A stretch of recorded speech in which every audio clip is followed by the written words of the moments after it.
temas que traemos cada miércoles acerca de la carta del apóstol Pablo a los romanos. Y ya estamos, hermanos, en el mensaje número 20 y hemos terminado el capítulo número 4. Vamos a entrar a estudiar ahora el capítulo número 5. Es un capítulo muy hermoso, un capítulo muy precioso que vamos a ver. Recuerde que el tema de la carta a los romanos es el evangelio de nuestro Señor Jesucristo, descrito en la justificación por la sola fe. Eso es lo que el apóstol Pablo ha venido mencionando. Y el texto clave que hemos usado, Romanos 1, 16, 17, que dice: porque no me avergüenzo del evangelio, porque es poder de Dios para salvación a todo aquel que cree, al judío primeramente y también al griego. Luego dice: porque en el evangelio se revela la justicia de Dios por fe y para fe, como está escrito: mas el justo por la fe vivirá. Decíamos que este es el texto clave del apóstol Pablo cuando va a ir a Roma. Él quiere llevarles el evangelio, porque él no se avergüenza del evangelio, porque sabe que es el poder de Dios para salvación a todo aquel que cree. Y veíamos nosotros que luego él hace un paréntesis, y en el capítulo 3, versículo 9, el apóstol Pablo expone que todos quedan bajo pecado. Antes de recibir este evangelio se debe entender la naturaleza pecaminosa. Por eso él dice allí que pues somos nosotros mejores que ellos en ninguna manera, pues ya hemos acusado a judíos y a gentiles que todos están bajo pecado. Entonces veíamos de Romanos 1:18 a Romanos 3:20 como el apóstol Pablo dice: todos, judíos, gentiles, todos hemos estado bajo pecado. Y luego el apóstol Pablo expone de una manera magistral la justificación por la sola fe, de tal manera que él puede concluir en el capítulo 3 de Romanos, versículo 28, concluimos pues que el hombre es justificado por fe sin las obras de la ley. Y todo eso lo expuso. Veamos en el capítulo 4 que entonces él toma un ejemplo del Antiguo Testamento, toma a Abraham como aquel que fue justificado por la sola fe. Y podíamos leer en el capítulo 4, versículo 3, porque dice la Escritura: creyó Abraham a Dios y le fue contado por justicia. Esto es lo que hemos visto hasta ahora, la exposición entonces del hombre pecador, del hombre depravado en su pecado. Todos los que no son creyentes, no son regenerados, no importa la religión que tengan, si no han sido regenerados, están en pecado. Y ahora vamos a ver el peligro de estar en pecado. Luego ahora el apóstol Pablo nos va a exponer, o nos muestra el capítulo 5 al capítulo 8, donde va a exponer la seguridad de la salvación del creyente por medio de nuestro Señor Jesucristo, es decir, la salvación única exclusivamente por la gracia de Dios. Eso es lo que él va a hacer ahora. Y tenemos 4 capítulos para deleitarnos, hermanos, en todo lo que tiene que ver con la seguridad de nuestra salvación. Entonces vamos a ver por lo menos cómo terminan esos capítulos. Y bien interesante la terminación de cada capítulo, porque eso nos da una idea de cómo todo es centrado en el Señor Jesucristo.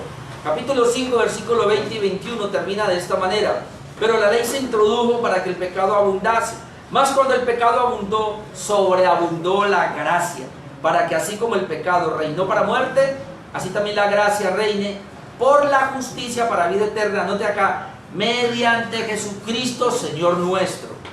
Capítulo 6, versículo 23 termina de esta manera: porque la paga del pecado es muerte, mas la dádiva de Dios es vida eterna en Cristo Jesús Señor nuestro. Capítulo 7, versículo 25 termina el capítulo 7: gracias doy a Dios por Jesucristo Señor nuestro. Así que yo mismo con la mente sirvo la ley de Dios, más con la carne a la ley del pecado. Y termina el capítulo 8, versículo 38 y 39: por lo cual estoy seguro de que ni la muerte, ni la vida, ni ángeles, ni principados, ni potestades, ni lo presente, ni lo porvenir, ni lo alto, ni lo profundo, ni ninguna otra cosa creada nos podrá separar del amor de Dios que es en Cristo Jesús Señor nuestro. ¿Usted notó cómo termina cada capítulo? Es decir, porque está hablando de la salvación, la seguridad de la salvación por medio de nuestro Señor Jesucristo. Eso es lo que se le llama el Evangelio de la Gracia. El mismo apóstol Pablo habla de que él fue enviado a predicar el Evangelio de la Gracia. Todos estos capítulos entonces nos hablan de la seguridad de la salvación. Ahora, quiero aclarar un punto acá, y es que lamentablemente algunos, al leer esto y no ser regenerados, pero tener algo en su conocimiento, ellos lamentablemente van a abusar de la seguridad de la salvación. Cuando ellos abusan de la seguridad de la salvación, entonces ellos fácilmente dicen: yo no tengo que esforzarme, yo no tengo que hacer buenas obras. Es más, se vuelven antinomianos, llegan al punto donde dicen: yo necesito la ley, ya yo solo con creer en Cristo me es suficiente, y hay un abuso allí. Creo que esa es la razón por la cual también nos hemos dado cuenta que nos acusan de libertinos, es decir, aquellos que tenemos la seguridad de la salvación, como lo vamos a ver y comenzamos a verlo hoy, Romanos capítulo 5 hasta el capítulo 8, esa seguridad de la salvación que tenemos, hermanos, en nuestro corazón, nos van a acusar de libertinos. Y varias personas me lo han dicho a mí en mi propia cara: usted es de esos que creen que salvo siempre es salvo, entonces usted puede vivir como quiere, usted no importa si no es santo. Y hermano, tengo que entrar a corregir. Hay algo que vamos a ver en todos estos 4 capítulos acerca de esa seguridad, 2 cosas. Número 1, la seguridad, hermanos, la tenemos clara porque la Biblia de Dios así lo enseña, que aquel que es verdaderamente salvo jamás perderá su salvación. Eso está claro, y para nosotros es una garantía, hermanos, de comprender, de entender que la salvación no es por nosotros, sino que es solamente por la gracia de Dios. Dios comenzó la obra, como dijo Pablo, y Él la va a terminar sin nosotros. Ahora, eso no quiere decir que nosotros no vamos a vivir una vida santa, una vida diferente, una vida cambiada. Porque aquella persona que ha sido justificada verdaderamente, aquella persona que realmente tiene la salvación de Dios, tiene en su ser al Espíritu Santo, que le va a llevar a vivir una vida consagrada al Señor, que le va a llevar a vivir una vida de santidad. Entonces, el punto acá es que no es el esfuerzo humano, sino que es el esfuerzo o la obra de Dios para preservar a los salvos, a los que Él mismo salvó. Muchas personas, y obviamente, y tal vez usted y yo, en algún momento hemos dudado de nuestra salvación. Y hemos dudado de nuestra salvación porque hemos cometido un pecado, o porque de pronto alguna condición en nuestras vidas no nos muestra, cuando leemos la Escritura o viene un mensaje muy fuerte, como que nos hace tambalear y pareciera que nosotros vamos a perder esa salvación. Y esto se debe a porque nosotros hemos sido de alguna manera infectados por un evangelio falso. Y comenzó, o por lo menos quien lo popularizó, fue Carlos Finney en el siglo XIX, aquel que comenzó a hacer la famosa oración de fe, de que la gente pase adelante, porque él tuvo unos pensamientos raros a la Escritura, pensamientos que él tenía más o menos como este: el Señor nos perdonó todos nuestros pecados, y usted recibe a Cristo y ya lo perdona y usted está libre de pecado. Pero de ahí en adelante usted debe preservar esa salvación que Dios le dio, porque usted ya debe procurar no pecar, porque si usted peca de ahí en adelante, usted puede llegar a perder la salvación. En otras palabras, usted es salvo sin las obras, pero usted preserva su salvación por las obras.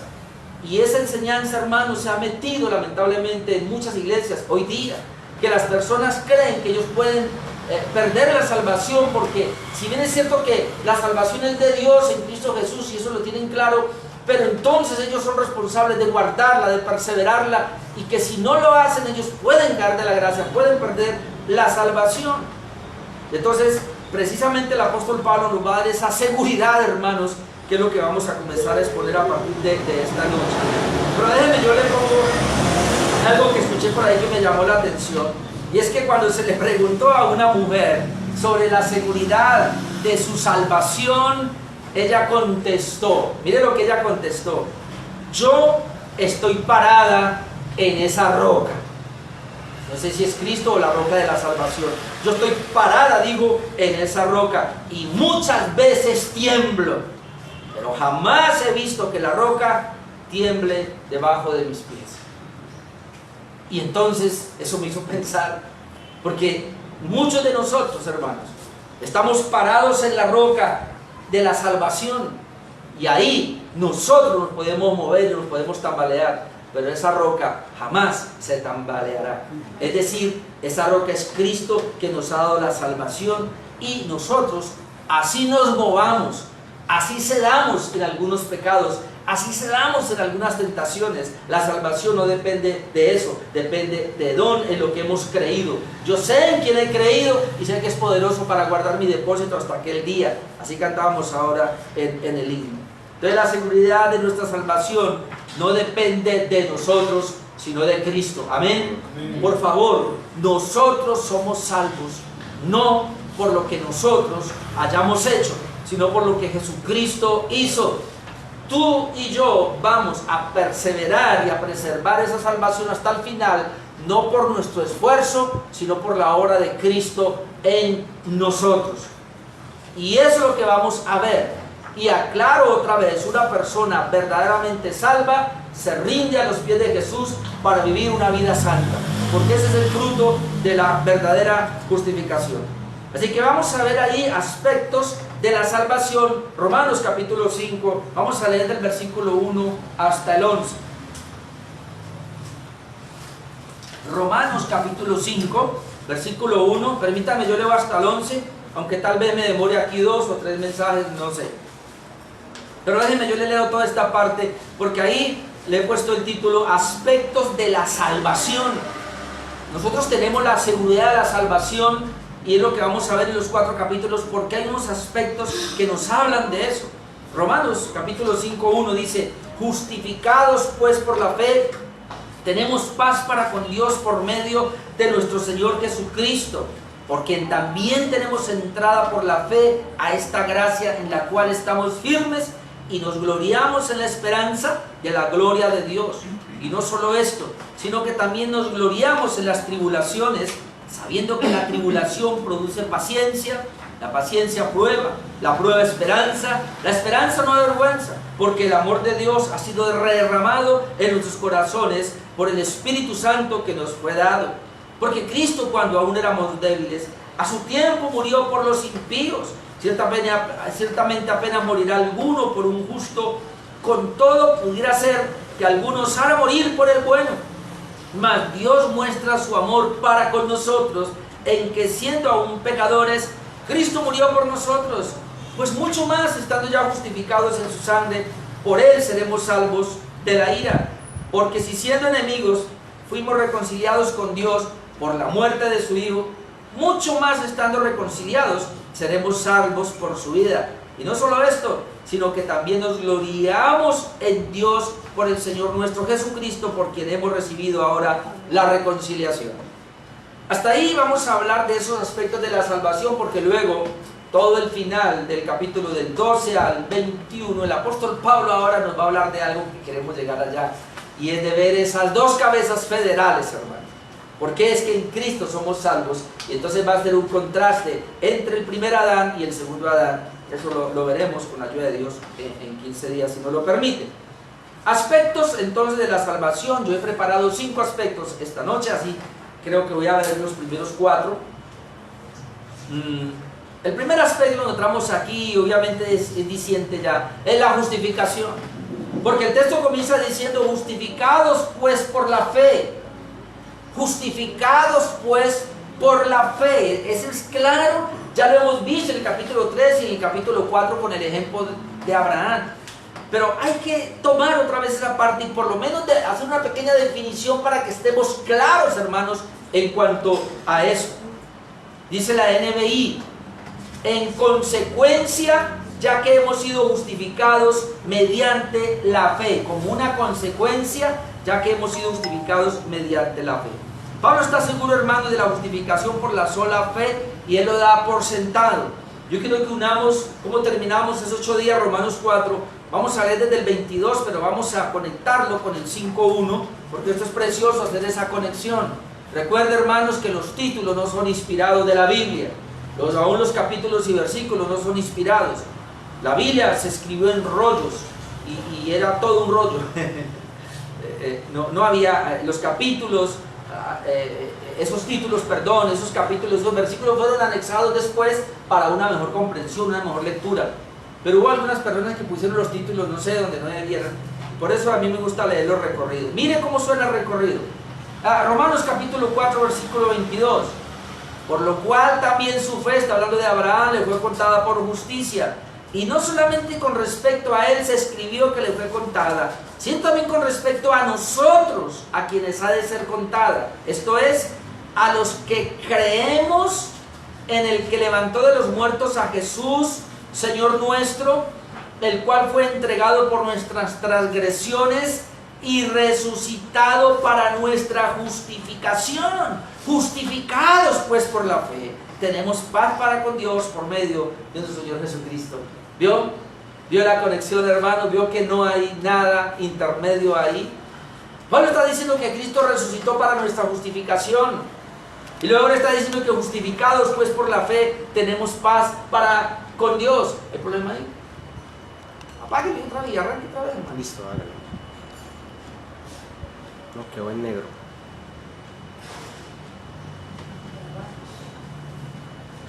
Sigamos acá. Pablo dice que Jesús resucitó para nuestra justificación. Entonces, justificados pues por la fe. Ya estamos justificados por la fe, pero yo quiero hacer una pequeña definición de qué es esa justificación. En pocas palabras, justificar es declarar justo. Siempre tengamos en cuenta eso.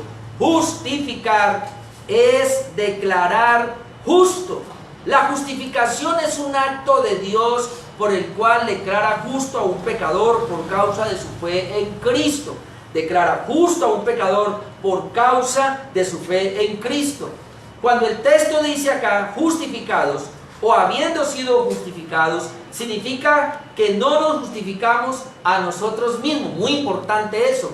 No nos justificamos a nosotros mismos, sino que es Dios quien nos justifica. Cuando Dios justifica, Él declara que una persona es justa. No se trata de un cambio o proceso dentro de la persona justificada. Eso lo hemos dicho aquí, mi amado hermano. No es un cambio que Dios hace en nosotros. La Iglesia Católica enseña así. Dicen que la justificación es un cambio que Dios hace en la persona. No. La justificación es una declaración de que Dios nos declara sin pecado por la obra de Cristo y por la fe que podemos tener nosotros en Cristo Jesús. La justificación se da por la doble imputación. Y a mí me gusta mucho hablar de la justificación por la doble imputación. Yo voy a tomar 2 Corintios 5:21, que es muy conocido, pero ahí podemos ver lo que conocemos como la doble imputación. Dice: al que no conoció pecado, por nosotros lo hizo pecado, para que nosotros fuésemos hechos justicia de Dios en él. Note aquí, dice, al que no conoció pecado. ¿Quién no conoció pecado? Nuestro Señor Jesucristo. Luego dice, por nosotros lo hizo pecado. ¿Quién? Dios. Dios el Padre, por nosotros lo hizo pecado. Ahora, esa palabra nosotros que está ahí, tenemos que comenzar a hacer aquí digamos el contraste. Cristo no conoció pecado, pero nosotros sí conocimos pecado.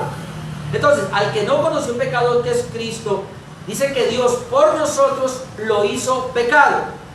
Y nosotros sabemos por la Escritura que Cristo fue declarado o hecho pecado porque Él tomó nuestros pecados y Él los asumió. Él los llevó allá en el madero.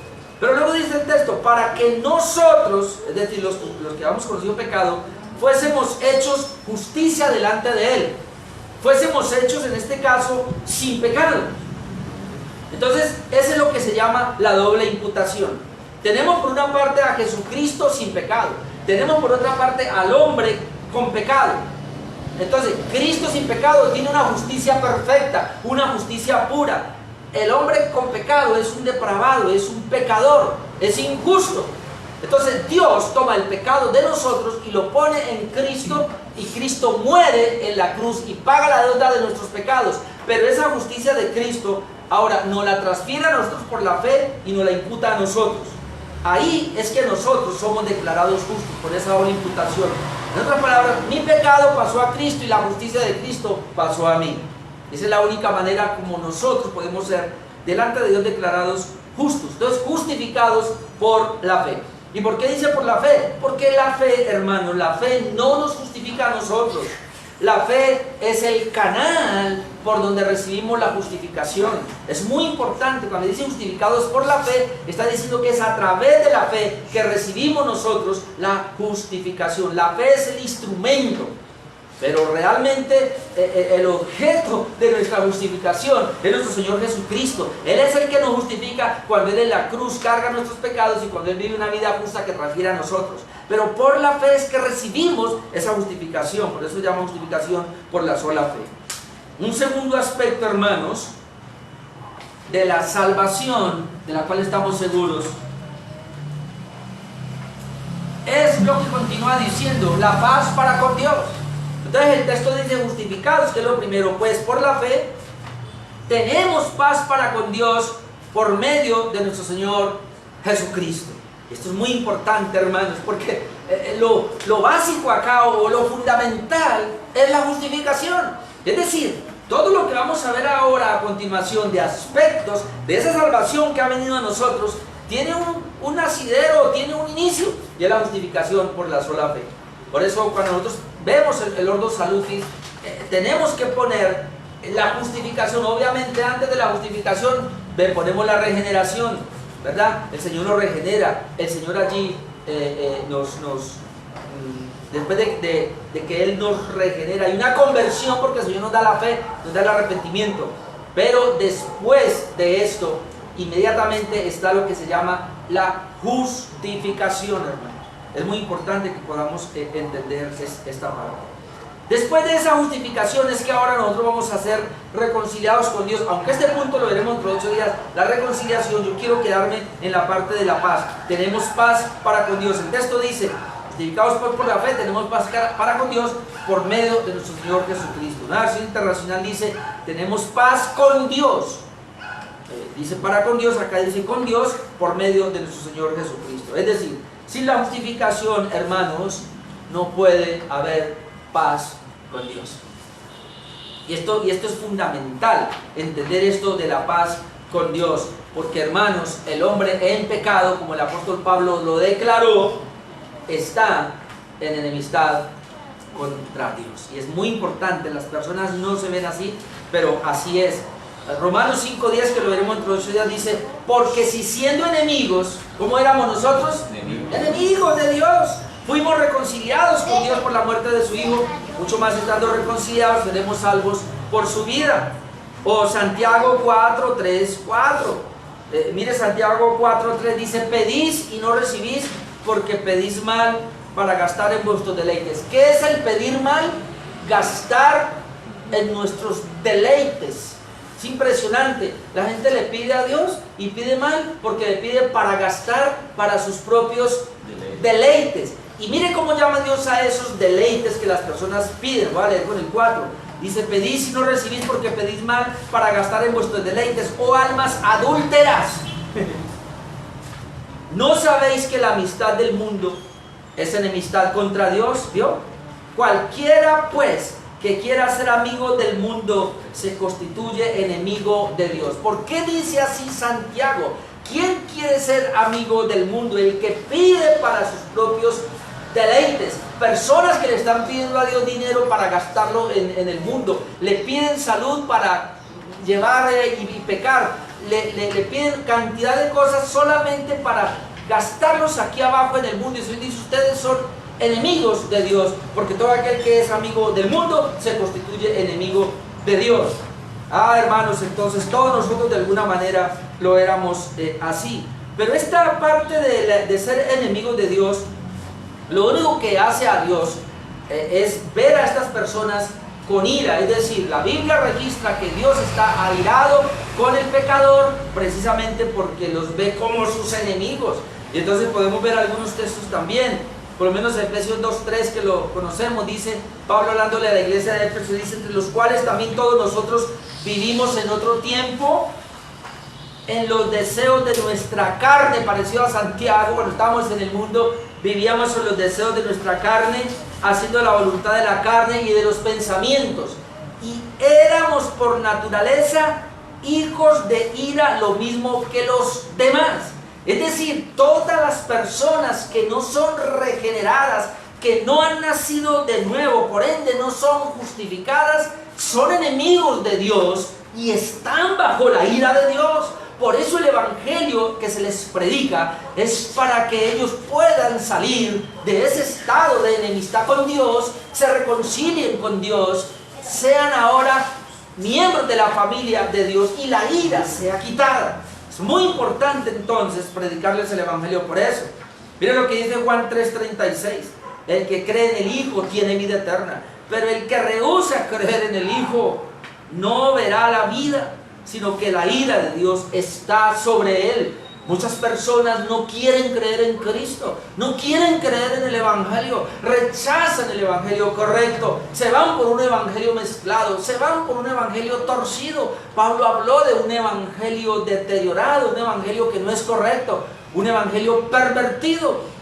Qué pesar, pero la mayoría de las iglesias están con un evangelio pervertido hoy día. Lo que quiere decir que ellos rehúsan creer en el Hijo de Dios. Por lo tanto, la ira de Dios está sobre ellos.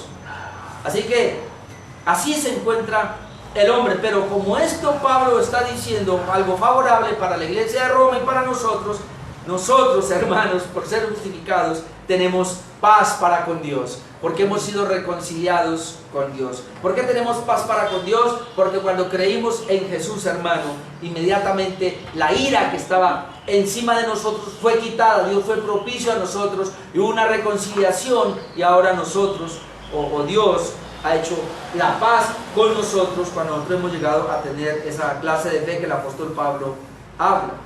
El pastor MacArthur dice algo que me llamó la atención. Dice: la mayoría de personas no salvas no se consideran a sí mismas enemigas de Dios.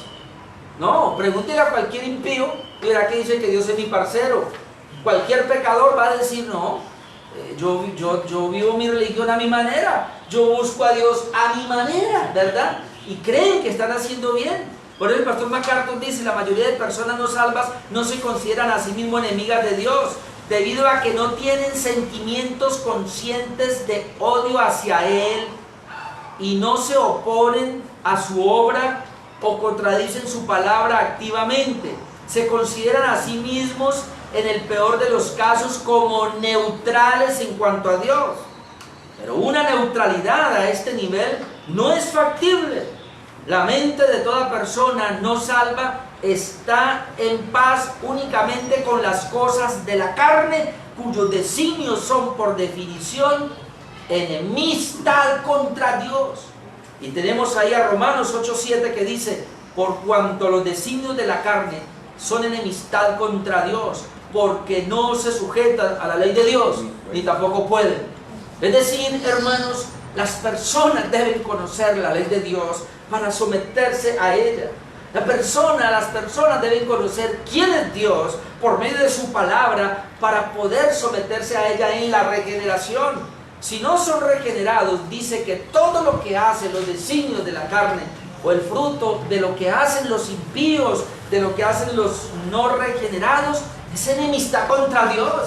No importa cuán religiosos sean, no importa cuán oración hagan, no importa qué iglesia vayan, si ellos no son regenerados, sus obras son enemistad contra Dios, porque no se sujetan a la ley de Dios, ni tampoco pueden.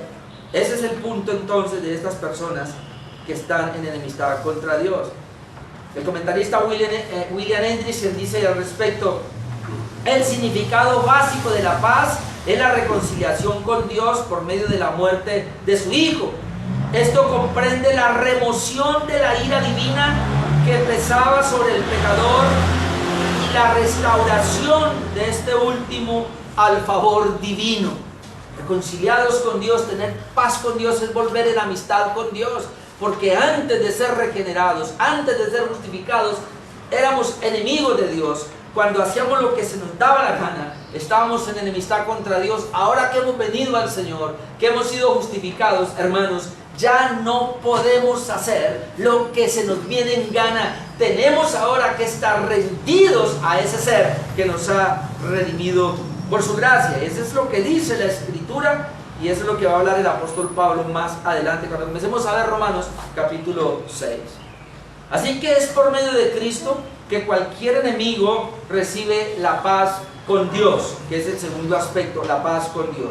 Y déjenme leer Efesios 2, del 11 al 17, para ver cómo por medio del Evangelio, por medio de la cruz, es que el Señor ha reconciliado a las personas que eran sus adversarios, sus enemigos.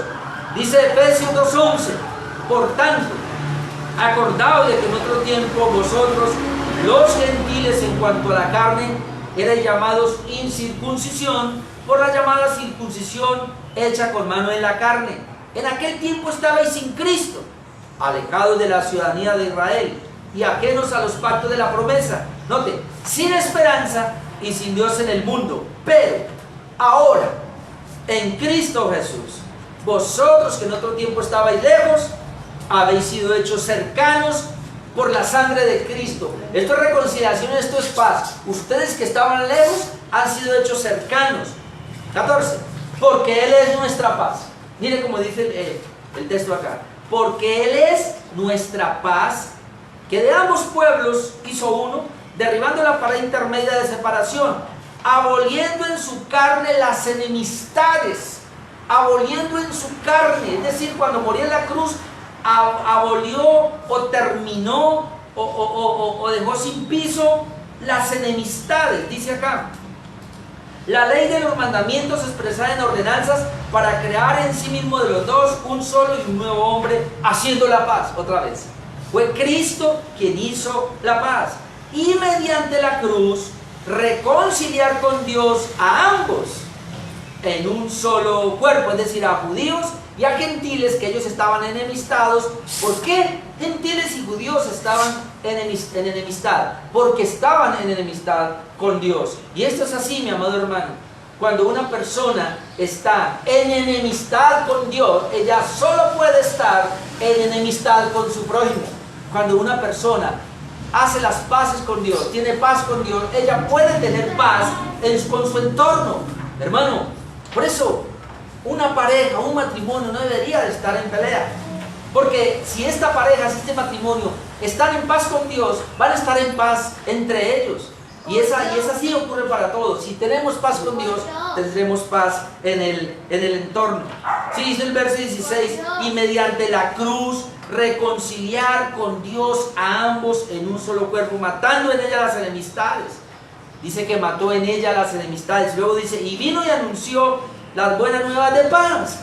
Se llama el Evangelio de la paz, porque dice que Cristo vino y anunció el Evangelio de la paz a vosotros que estabais lejos y a los que estaban cerca. Entonces el Evangelio, está bien llamarlo el Evangelio de la paz o el Evangelio de la reconciliación, porque es lo que el Señor vino a hacer. Ahora el apóstol Pablo sigue hablando acá de otro aspecto, y es el acceso a la gracia de Dios. Ya vimos el primero, la justificación. Ya vimos el segundo, la paz con Dios. Vamos a mirar el tercero, el acceso a la gracia de Dios. Versículo 2: por quien también, justificados por la fe, tenemos paz para con Dios por medio de nuestro Señor Jesucristo, por quien también tenemos entrada por la fe a esta gracia, en la cual estamos firmes. Esa gracia de la fe, hermano, esa gracia de la paz, mejor. Por quien tenemos entrada por la fe a esta gracia en la cual estamos firmes. La versión internacional dice: también por medio de Él, por medio de Cristo, y mediante la fe, tenemos acceso a esta gracia en la cual nos mantenemos firmes. Es decir, cuando entramos a esa gracia, lo que va a suceder es que hay una firmeza en el mantenernos en esa gracia. Algunos interpretan aquí acceso a la presencia misma del Dios de gracia. Ustedes pueden ver, hay acceso a la presencia misma del Dios de gracia. Aunque aquí dice a esta gracia, pero algunos dicen que preferiblemente se debe interpretar al Dios de la gracia. Porque al tener acceso a la gracia, obviamente tenemos acceso a la misma presencia de Dios. Y entonces Podemos ver aquí Efesios 2:18, que nos dice: porque por medio de Él, los unos y los otros tenemos entrada por un mismo espíritu al Padre. Es algo parecido, tenemos acceso, tenemos entrada por el espíritu al Padre. Y si esto es así, vamos a ver por qué esto es así. ¿Por qué entonces ahora por medio de Cristo, que es otro aspecto de la salvación para nosotros estar seguros? Hermano, estos aspectos impresionantes. ¿Por qué yo tengo la seguridad de la salvación? Porque usted puede estar seguro de su salvación, porque usted ha sido justificado, yo he sido justificado. Porque usted tiene paz para con Dios, yo tengo paz para con Dios. Porque tenemos acceso, hermanos, a la gracia de Dios, como quiera llamarlo, a la misma presencia de Dios. Miren lo que dice Hebreos 10:19 al 22. Así que, hermanos, teniendo libertad para entrar en el lugar santísimo por la sangre de Jesucristo, por el camino nuevo y vivo que Él nos abrió a través del velo, esto es de su carne, y teniendo un gran sacerdote sobre la casa de Dios, acerquémonos con corazón sincero, en plena certidumbre de fe, purificados los corazones de mala conciencia y lavados los cuerpos con agua pura. Tal vez este versículo para nosotros no tenga mucho sentido, pero para un judío, y en ese tiempo tenía un gran sentido, hermanos, porque mire lo que dice: así que, hermanos, teniendo libertad para entrar en el lugar santísimo por la sangre de Jesucristo. Los judíos, cuando ellos sacrificaban el cordero y llevaban la sangre, hermanos, ellos no entraban al lugar santísimo. Ni siquiera los sacerdotes entraban al lugar santísimo. Dice que el sumo sacerdote entraba, y eso que una vez al año, con la sangre.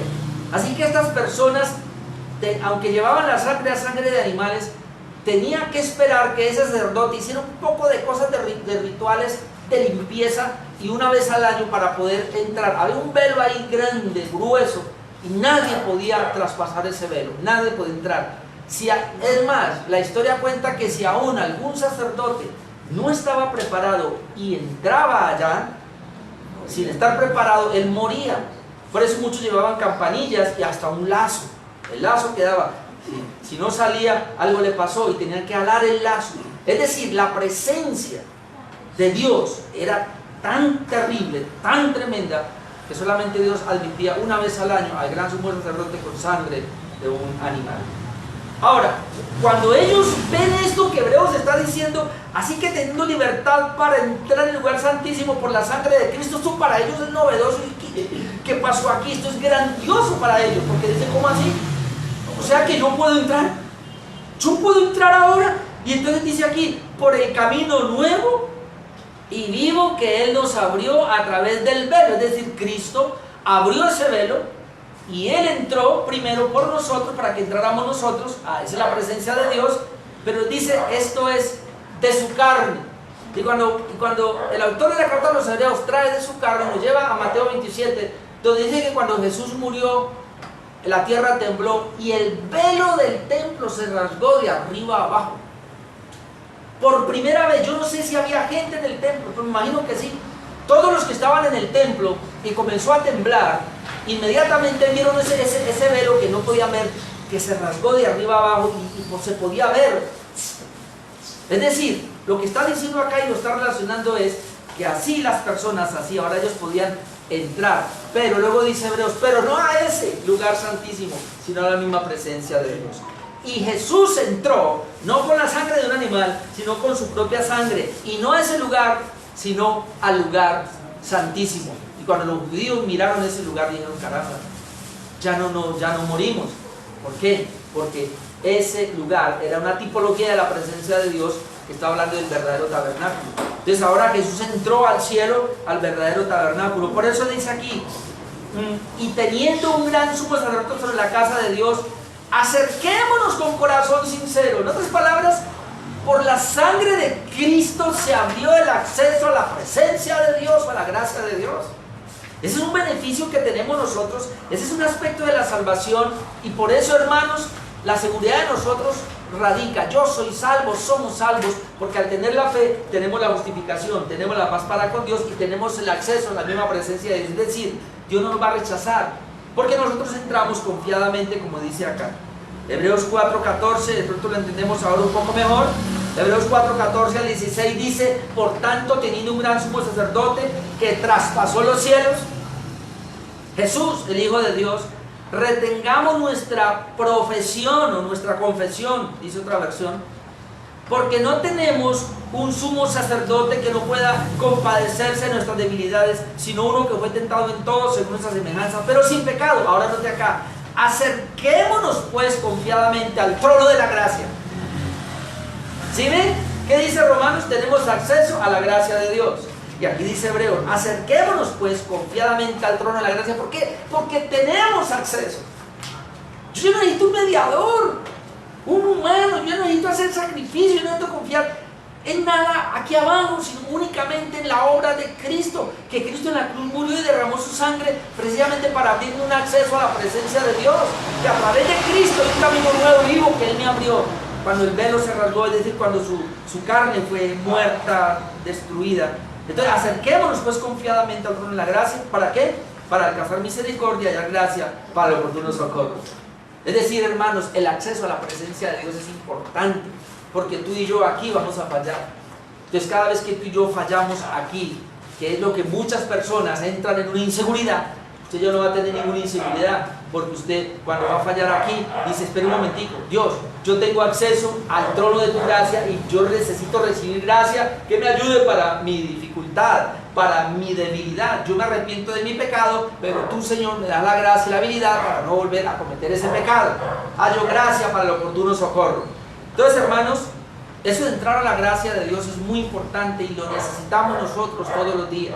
Y ahí donde la oración es tan relevante para nosotros, porque oramos, hermanos, precisamente para recibir más gracia de Dios, hermanos. Cada día tú y yo necesitamos más gracia de Dios y tenemos libertad y tenemos acceso a esa gracia. Otro aspecto número 4, es que tenemos la esperanza en la gloria de Dios.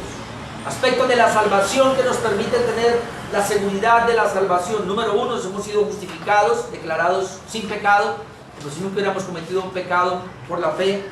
Número 2, tenemos la paz para con Dios, hemos sido reconciliados con Dios, aunque voy a hablar de esto después. Número 3, hermanos, tenemos acceso a la gracia de Dios, a la presencia de Dios. Número 4, tenemos la esperanza en la gloria de Dios. Y seguimos leyendo acá: y nos gloriamos en la esperanza de la gloria de Dios. La última parte del versículo 2: y nos gloriamos en la esperanza de la gloria de Dios. Nueva Versión Internacional dice: así que nos regocijamos en la esperanza de alcanzar la gloria de Dios. Nos regocijamos en la esperanza de alcanzar la gloria de Dios. Ahora, esta gloria que habla ahí, esta gloria de Dios, indica la maravillosa salvación que Dios tiene reservada para los que ponen su confianza en Él. La maravillosa salvación, o digámoslo así, el completo de la salvación que Dios tiene revelada para todos aquellos que confían en Él. William Hendrickson dice aquí lo siguiente: sin duda, lo que Pablo tiene en mente es: nosotros no nos jactamos de nuestros propios logros como lo hace cierta gente que se considera justa, sino que colocamos toda nuestra confianza en Dios. En Él nos regocijamos grandemente. El gloriarnos, el regocijarnos, el llenarnos, digámoslo así, de una manera buena de orgullo. Nuestro orgullo es la gloria de Dios, hermano. Eso es lo que está tratando de decir acá el texto. O como diría otro texto: Cristo es esa esperanza de nuestra glorificación. Colosenses 1, 26 al 27. Dice: el misterio que había estado oculto desde los siglos y edades, pero que ahora ha sido manifestado a sus santos, a quienes Dios quiso dar a conocer las riquezas de la gloria de este misterio entre los gentiles, que es Cristo en vosotros, la esperanza de gloria. Y hermanos, ¿de qué nos está hablando esto? Obviamente nos tiene que hablar del estado que estamos esperando, estado de glorificación. Nosotros, y siempre hago énfasis aquí, porque la salvación todavía no es plena en nosotros. Es muy importante eso, hermanos. Así como hablamos de que Cristo tiene un reino y el reino de Él fue inaugurado, pero no completado. El reino de Dios, el reino de Cristo fue inaugurado y está siendo establecido, y por eso tenemos que orar: Señor, venga tu reino. Pero cuando Él venga por segunda vez, viene a completar el reino. De la misma manera, la salvación que el Señor nos ha dado a nosotros es una salvación que ya tenemos. Recuerde que nos fue dado el Espíritu Santo como primicias. Ya la tenemos la seguridad de la salvación. Esto nadie nos lo va a quitar, pero todavía no hemos llegado. Fuimos salvos en 5 etapas, ¿sí o no? ¿Cuáles son? Y la repito hasta que la aprendamos. Fuimos salvos en el plan eterno de redención. Ahí fuimos salvos. ¿Y por qué? Porque ahí fue que nos escogió el Señor. Y si el Señor nos escogió en el plan eterno de salvación, no tiene quiebre, eso no tiene pérdida.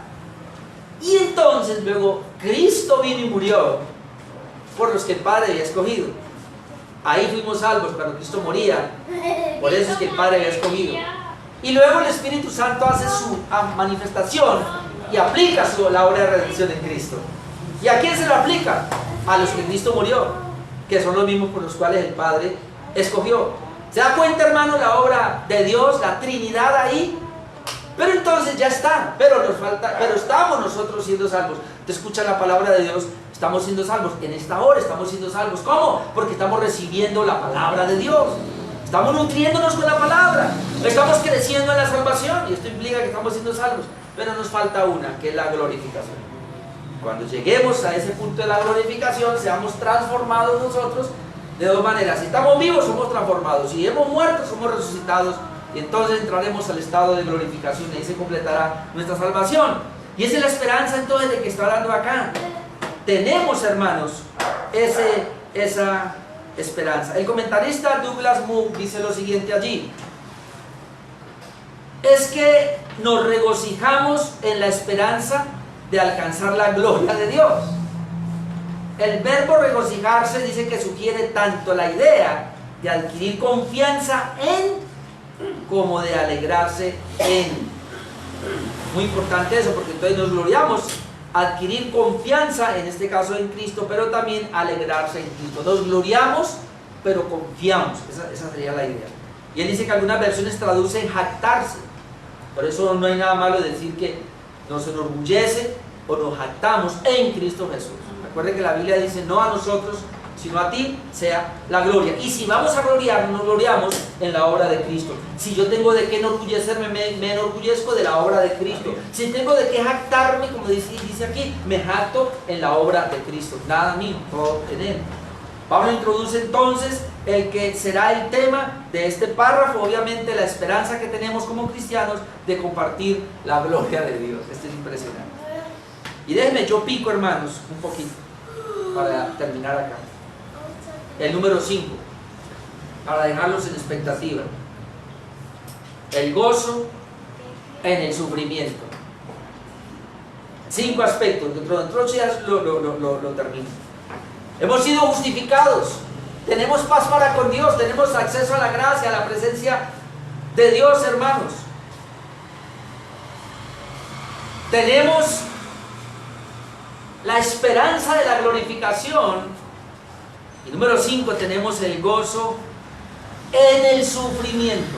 Porque miren, y esto es importante, lo que vamos a seguir leyendo, y yo puedo hablarlo por ahí. ¿Por qué es importante esto?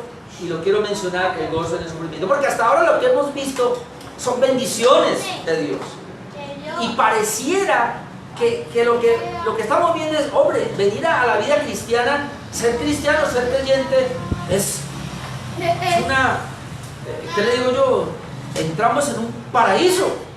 Esto es una bendición. Esto pareciera que es el jardín, hermanos. Pero Pablo, sabiéndolo, que estamos en el mundo caído, él tiene que entrar a hablar ahora de la persecución y de la aflicción. Esto no es como algunos enseñan: pare de sufrir. Esto no es que venga Cristo y se le resolverá todo. Dejará de sufrir, dejará de padecer. Si solamente viene a Cristo, se le acaban, o como están predicando hoy día, claro que lo hacen con dinero, ¿no? Si usted y hermano será pobre, si usted y hermano tendrá enfermedades, si usted y hermano se le resolverán todos los problemas. y otros usan la cobertura del hombre de Dios. Está bajo esta cobertura, todo saldrá bien. Miren lo que dice Pablo aquí, versículos 3 hasta el versículo 5. Se lo voy a leer y se lo dejo ahí. Y no solo esto, note, y no solo esto dice, sino que también nos gloriamos, porque es que, y lo quiero dejar así, porque es que viene hablando de la gloria, esperamos la glorificación, pero luego dice, pero no solo esto, sino que también nos gloriamos en las tribulaciones. ¿Ah? O sea, yo me glorío porque tengo una esperanza. Qué fácil es gloriarme en Cristo porque lo he justificado, porque tengo acceso a la presencia de Dios, porque tengo paz para con Dios. Qué fácil es gloriarme en esto. Pero luego dice Pablo, y no solo eso, sino que también nos gloriamos en las tribulaciones, en los problemas, en las adversidades, en las persecuciones.